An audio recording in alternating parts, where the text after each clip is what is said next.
भक्तजनों, आज आप सुने दीपावली पूजन। तो साथियों, आप लोग अपने घर में दीपावली के दिन कोने कोने में दीप जलाइए और पूरा घर का रोशनी कीजिए। इतना रोशनी कीजिए, इतना रोशनी कीजिए कि माँ लक्ष्मी का आपका घर में बसेरा बन जाए। कार्तिक मास की अमावस्या के दिन दीपावली के रूप में पूरे देश में बड़ी धूमधाम से मनाया जाता है। इसे रोशनी का पर्व भी कहा जाता है। कहा जाता है कि कार्तिक अमावस्या को भगवान रामचंद्र जी 14 बरस का वनवास पूरा कर अयोध्या लौटे थे। अयोध्या वासियों ने श्री रामचंद्र के लौटने की खुशी में दीप जलाकर खुशियाँ मनाई थी। इसी याद में आज तक दीपावली पर दीपक जलाए जाते हैं और कहते हैं कि इसी दिन महाराज विक्रमादित्य का राज तिलक भी हुआ था। अब सुने दीपावली व्रत विधि। दीपावली के दिन सूर्योदय से पहले उठ कर स्नान करें। स्नान करने के बाद साफ कपड़े पहने। पूरे घर की साफ सफाई करने के बाद मंदिर की सफाई कर माता माँ लक्ष्मी के नाम की ज्योत जगाए। अब विधि पूर्वक माता महालक्ष्मी और भगवान गणेश की पूजा करें।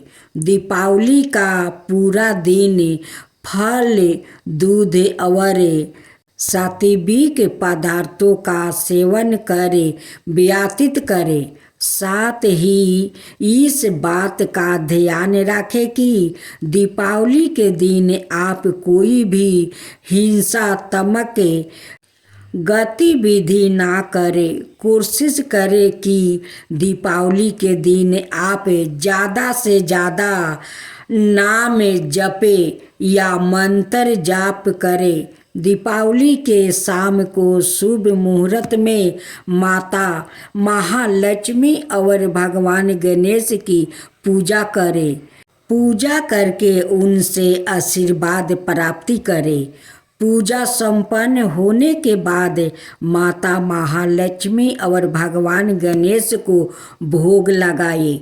कुछ समय बाद सवाए उस भोग को प्रसाद रूप में ले। इसके अलावा किसी जरूरतमंद या ब्राह्मण को दान दक्षिणा दे। अब सुने लक्ष्मी पूजन की तैयारी। जैसे कि सभी जानते हैं कि माँ लक्ष्मी स्वच्छ स्थान पर विराजती है, इसलिए सबसे पहले प्रातःकाल घर की अच्छे से साफ सफाई करें। स्नादि के बाद घर के मंदिर में दीपक जलाए। शाम के समय पूजा करने से पूर्व घर में गंगा जल छिड़क कर शुद्धिकरण करें। एक चौकी रखें और चौकी पर लाल रंग का कपड़ा बिछाए। कपड़े के बीच में एक मुट्ठी गेहूँ रखें और गेहूँ के ऊपर जल से भरा हुआ एक कलश स्थापित करें। अब कलश के अंदर एक सिक्का, सुपारी, गेंदे का फूल और अक्षत डालें।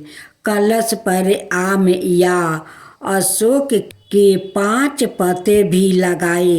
अब कलश को एक छोटी सी थाली से ढाके, जिसके ऊपर चावल रख दे। माँ लक्ष्मी और गणपति जी की प्रतिमाओं को एक थाली में रखें और दूध, दही, शहद, तुलसी और गंगा जल के मिश्रण से स्नान कराएं।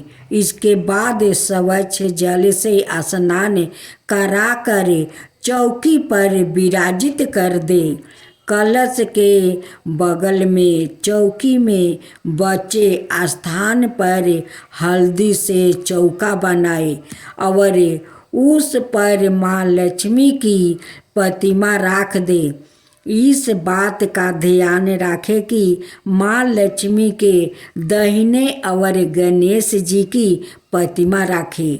लक्ष्मी गणेश जी की प्रतिमा को टीका लगाए, फिर लक्ष्मी गणेश जी को हार पहनाए, फूल और अक्षत अर्पित करे। इसके बाद लक्ष्मी गणेश जी के सामने खिलौने, बतासे, मिठाई, फल, पैसे और सोने के आभूषण रखे। इसके बाद एक थाली में हल्दी, कुमकुम और अक्षत रखे और साथ ही दीप में प्रज्वलित करके रखे। 2 बड़े दीपक लेकर एक में घी और दूसरे में तेल भर कर रखे। एक को मूर्तियों के चरणों में और दूसरे को चौकी की दाईं तरफ रखे। इसके अलावा एक छोटा दीपक गणेश जी के पास भी रखे। इसके बाद अपने हाथ में फूल और चावल लेकर माँ लक्ष्मी का ध्यान करें। धनतेरस की कथा। पौराणिक कथाओं के अनुसार एक बार महर्षि दुर्वासा के श्राप के कारण स्वर्ग सिरहीन, ईश्वर, धन, वैभव आदि हो गया। तब सभी देवता भगवान विष्णु के पास गया। भगवान विष्णु ने उन्हें असुरों के साथ मिलकर समुद्र मंथन करने का उपाय बताया और यह भी बताया कि समुद्र मंथन से अमृत निकलेगा, जिसे ग्रहण कर तुम अमर हो जाओगे। साथ ही स्वर्ग की संपदा भी पूर्ण लौट आएगी। यह बात जब देवताओं ने असुरों के राजा बलि को बताई तो वो भी समुद्र मंथन के लिए तैयार हो गया। वासुकी नाग की नेति बनाई गई और मंचालन पर्वत की सहायता से समुद्र को माथा गया। समुद्र मंथन से उच्चैश्रवा सहित 14 रत्न निकले। भगवान धन्वंतरि के साथ में अमृत कलश देख कर देवता और असुरों में लड़ाई शुरू हो गई। तब भगवान विष्णु ने मोहिनी अवतार लेकर छल से देवताओं को अमृत पिला दिया और असुरों उसे वंचित रह गया। शास्त्रों के अनुसार इसी दिन भगवान धन्वंतरि का जन्म हुआ था, इसलिए इसे धनतेरस त्योहार के रूप में मनाया जाता है, क्योंकि इस दिन भगवान धन्वंतरि अमृत से भरा सोना का कलश लेकर प्रकट हुए थे। इसलिए इस दिन बर्तन खरीदने की परंपरा शुरू हुआ। हिंदू शास्त्रों के अनुसार भगवान धन्वंतरि देवताओं के वेद माने जाते हैं। इनकी भक्ति करने से आप सदाई निरोगी रहते हैं। मानता है कि भगवान धन्वंतरि विष्णु के अंश अवतार है। साथ ही ऐसा भी माना जाता है कि संसार में चिकित्सा विज्ञान के विस्तार और प्रसार के लिए ही भगवान विष्णु ने धन्वंतरि का अवतार लिया था। अब सुने धर्मराज जी की कथा। किसी गांव में एक बुढ़िया रहती थी। वो बहुत नियम धर्म से व्रत रखा करती थी। एक दिन भगवान के घर से यमदूत उसने लेने आ गया और वो उनके साथ चल पड़ी। चलते चलते एक गहरी नदी आई तो यमदूत बोले कि माई, तूने गौदान की है या नहीं। बुढ़िया ने उनकी बात सुनकर मन में श्रद्धा से गाय का ध्यान किया तो वो उनके समझ आ गई और बुढ़िया उस गाय की पोंछ पकड़कर नदी पार कर गई। वो यमदूत के साथ फिर आगे बढ़ी तो काले कुत्ते आ गया। यमदूत फिर बोले, कुत्ते को खाना दिया था। बुढ़िया ने मन में कुत्ते का ध्यान किया तब वो रास्ते से चले गए। अब बुढ़िया फिर से आगे बढ़ने लगी तो रास्ते में कौआ ने उसके सिर पर चोंच मारनी शुरू कर दिया। तो यमदूत बोले कि ब्राह्मण की बेटी के सिर में तेल लगाया था। बुढ़िया ने ब्राह्मण की बेटी का ध्यान किया तो कौआ ने चोंच मारनी बंद कर दिया। कुछ आगे बढ़ने पर बुढ़िया के पैर में कांटे चुभने लगे तो यमदूत बोले कि खराऊं आदि दान की है। बुढ़िया ने उनका ध्यान किया तो खराऊं उसके पैरों में आ गई। बुढ़िया फिर आगे बढ़ी तो चित्रगुप्त जी ने यमराज से कहा कि आप किसे लेकर आए हो। यमराज जी बोले कि बुढ़िया ने दान पुण्य तो बहुत की है लेकिन धर्मराज जी का कुछ नहीं किया, इसलिए आगे द्वार इसके लिए बंद है।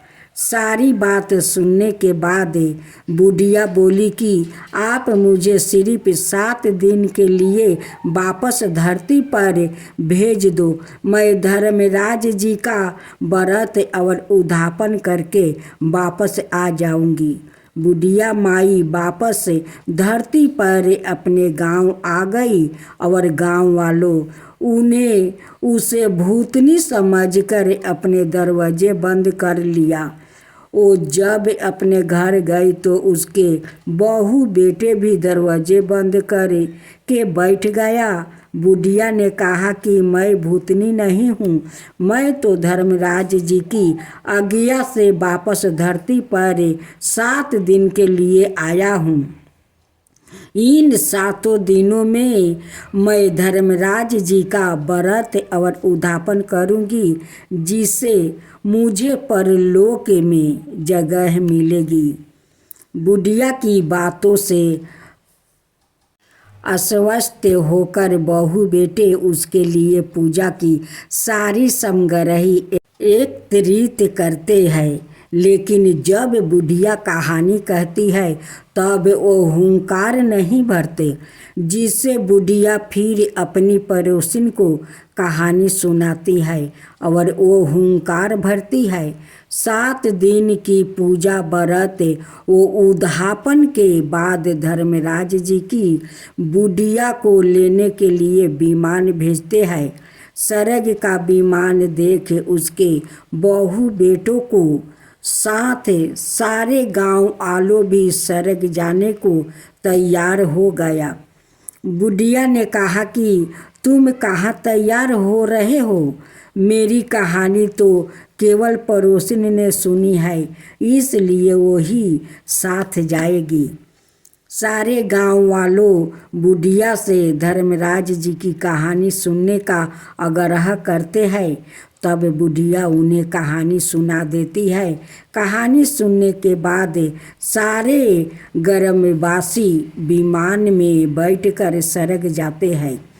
तो धर्मराज जी कहते हैं, मैंने तो विमान केवल बुढ़िया को लाने के लिए भेजा था।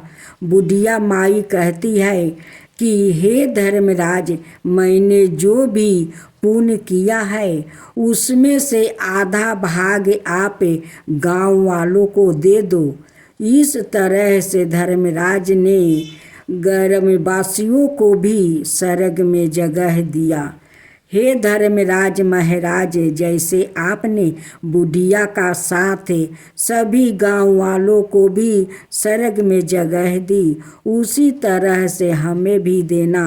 कहानी सुनने वाले, हुंकार भरने वालों को भी और कहानी कहने वालों को भी जगह देना। धर्मराज महाराज जी की जय, धर्मराज महाराज जी की जय। आप सुनेंगे शनि भगवान और बुढ़िया माई की नई कहानी। एक बुढ़िया माई थी, जो बुढ़िया माई शनि भगवान का परम भक्त थी। वो शनि भगवान का हर शनिवार का दिन वो शनि व्रत करती थी। एक दिन की बात है, एक दिन बुढ़िया माई गुफा के तरफ जा रही थी। उस गुफे से आवाज़ आता है, चंपा मैं तुझे नज़र नहीं आता हूँ, मैं तो इस गुफा में रहता हूँ। मुझे उस तालाब में एक बदमाश ने फेंक दिया है, मैं बहुत उस पानी में तड़प रहा हूँ। चंपा मुझे उस तालाब से तू बाहर कर और मुझे इस गुफा में लिया। बुढ़िया माई इधर उधर देखती है, कहती है कि भाई इस गुफा से आवाज़ तो आता है, लेकिन यहाँ पर कोई नहीं देखता है कि ये आवाज़ कहाँ से आता है। बुढ़िया माई इधर उधर देखकर अपना घर लौट जाती है, लेकिन बुढ़िया माई उस तालाब के तरफ नहीं देखती है। और उस बुढ़िया माई का तो पता भी नहीं था कि उस तालाब में किसी बदमाश ने शनि भगवान को प्रतिमा को फेंक दिया है। और जो बदमाश शनि भगवान को प्रतिमा को उस तालाब में फेंक दिया था, उसका तो सर्वनाश हो गया, उसका कुछ भी नहीं बचा। शनि भगवान सब कुछ ध्वंस कर दिया था। फिर बुढ़िया माई दूसरा दिन उस गुफे के तरफ आती है। फिर वही आवाज़ सुनती है कि चंपा मुझे बदमाश ने उस तालाब में फेंक दिया है, मैं उस तालाब में बहुत तड़प रहा हूँ, तू मुझे निकाल कर ला। इस गुफे में मुझे फिर से बैठा दे चंपा, फिर से बैठा दे। लेकिन बुढ़िया माई को तो कोई दिखाई नहीं दे रहा था, वो किसका बात सुनती। एक दिन बुढ़िया माई उसी तालाब में स्नान करने जाती है। तालाब के कुछ अंदर जाकर वो डूब मारती है। वैसे शनि भगवान दिखाई देने लगते हैं और कहते हैं कि मुझे ले चल चंपा, मुझे ले चल, मुझे बहुत तकलीफ होता है। चंपा उस शनि भगवान को प्रतिमा को उठाकर बाहर ले आती है और लिया कर ऊपर रखती है। वो स्नान करके अपना कपड़ा बदलती है। कपड़ा बदल कर शनि भगवान का प्रतिमा हाथ में लिए और उसी गुफा के तरफ से आ रही है। उसी प्रतिमा से आवाज़ आता है कि चंपा बस मुझे यही गुफा में बैठा दे, मैं यही पर रहता हूँ। बुढ़िया माई तो शनि भगवान का ये विलाप सुनकर और रोने लगती है। कहती है कि हे भगवान, आपको वो कौन ऐसा बदमाश है कि आपको यहाँ से उठाकर तालाब में फेंक दिया। उसको आप शास्ति दीजिए कि कोई भगवान का प्रतिमा कहीं भी हो, कोई बदमाश उठा कर ना फेंक सके। उसको ऐसा शास्ति दीजिए कि वो फेंकने को कभी नाम नहीं लेगा। बुढ़िया माई कहती है कि शनिदेव अब आप चिंता मत कीजिए, इस गुफे से आपको कोई नहीं तालाब में फेंकेगा, कहीं भी नहीं फेंकेगा, आपको मैं सेवा करूँगी। बुढ़िया माई तो हर शनिवार के दिन उस गुफा में आने लगी और शनि भगवान का श्रद्धा भक्ति से वो पूजा करने लगी। शनि भगवान बुढ़िया माई का श्रद्धा भक्ति देख कर उस बुढ़िया माई पर बहुत प्रसन्न हो गए। शनि भगवान कहते हैं कि चंपा मेरा दृष्टि के तुझ पर या तेरा परिवार पर कभी नहीं पड़ेगा। जो मेरा श्रद्धा भक्ति से शनि व्रत करेगा, मेरा कथा सुनेगा, उन पर मेरा दृष्टि के हमेशा बना रहेगा। उन पर कोई दुख तकलीफ नहीं आएगा, कोई संकट नहीं आएगा। तो हम सब मिल कर बोले शनि देव की जय हो, शनि देव की जय हो। किरीटी मुकुटी शिशिराजित दीपते है लीलारी, मुक्तन की माला गले शोभते बलिहारी। जय जय श्री शनिदेव। मोदक मिष्टन पान चढ़ते है सुपारी, लोहा तिल तेल उर्दी महिषी अति प्यारी। जय जय श्री शनिदेव।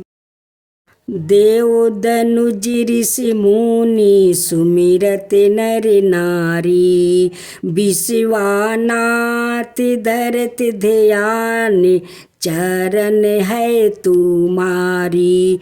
जय जय श्री शनिदेव। भक्तन की हितकारी, कृपा करो शनिदेव। जय जय जय शनिदेव। गणेश जी की सवारी मूषक की कथा। बहुत समय की बात है, एक बहुत ही भयंकर असुर का राजा था, गजमुख। वो बहुत ही शक्तिशाली बनना और धन चाहता था। वो साथ ही सभी देवी देवताओं को अपने वश में करना चाहता था।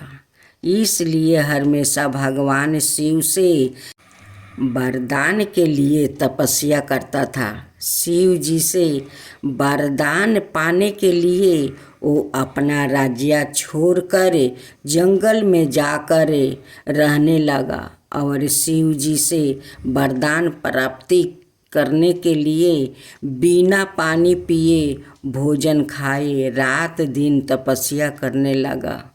कुछ साल बीत गया। शिव जी उसके अपार तप को देखकर प्रभावित हो गया और शिव जी उसके सामने प्रकट हुए। शिव जी ने खुश होकर उसे दैविक शक्तियाँ प्रदान किया, जिससे वो बहुत शक्तिशाली बन गया। सबसे बड़ी ताकत जो शिव जी ने उसे वरदान किया वो यह था कि उसे किसी भी शस्त्र से नहीं मारा जा सकता था। असुर गजमुख को अपनी शक्तियों पर गर्व हो गया और वो अपने शक्तियों का दुर्भोग करने लगा और देवी देवताओं पर आक्रमण करने लगा। मात्र शिव विष्णु ब्रह्मा और गणेश ही उसके अंतक से बचे हुए थे। गजमुख चाहता था कि हर कोई देवता उसकी पूजा करे। सभी देवता शिव विष्णु और ब्रह्मा जी के शरण में पहुँचे और अपनी जीवन की रक्षा के लिए गुहार करने लगा। यह सब देखकर शिव जी ने गणेश को असुर गजमुख को यह सब करने से रोकने के लिए भेजा। गणेश जी ने गजमुख के साथ युद्ध किया और असुर गजमुख को बुरी तरह से घायल कर दिया, लेकिन तब भी वो नहीं माना। उस रक्षक ने सवाई को एक मूषक के रूप में बदल लिया और गणेश जी की और आक्रमण करने के लिए दौड़ा। जैसे ही वो गणेश जी के पास पहुंचा, गणेश जी कूद कर उसके ऊपर बैठ गया और गणेश जी ने गजमुख को जीवन भर के मूस की बदले दिया और अपने वाहन के रूप में जीवन भर के लिए राख लिया। बाद में गजमुख भी अपने इस रूप से खुश हुआ और गणेश जी का प्रिय मित्र भी बन गया। अब सुने राई दामोदर की कथा।